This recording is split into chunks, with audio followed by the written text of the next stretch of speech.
jelas berdasarkan pengalaman saya adalah salah satu santri ataupun urusan dari Mahat ke Bare, yaitu mengikuti magang selama 3 bulan. Tentu saja di kalangan kita banyak yang bertanya, bagaimanakah cara kita menghafal agar lebih mudah mengingatnya. Ya, di Bare kami diajari dan tentunya sangat banyak disuruh menghafal mufradat. Kalau kami itu belajar bahasa Arab dari bahasa Inggris, itu juga tentu sangat banyak untuk menghafal voket ataupun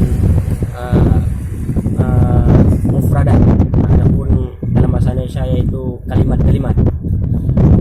Pada kesempatan ini, bagaimanakah cara kita menghafal dan mudah mengingatnya? Ya, yang pertama salah satunya yaitu keyakinan. Langsung kita menghafal ataupun kita tulis dahulu dalam bahasa Indonesia, misalnya makan, minum, tertawa, menangis, sungai, danau, apa itu kita tulis. Kemudian kita ingat bahasa Arabnya ya, ataupun bahasa Inggrisnya.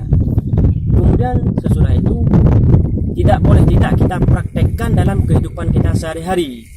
Ya, misalnya kita speaking ataupun muhadasah. Nah, muhadasah itu kita praktekkan dalam kehidupan kita sehari bersama dengan teman-teman kita. Nah, begitulah nasihat daripada guru-guru kami di Bare. Maka hanya sekian dari saya. Mungkin insya Allah pada kesempatan lain akan saya lanjutkan lebih panjang. Assalamualaikum warahmatullahi wabarakatuh.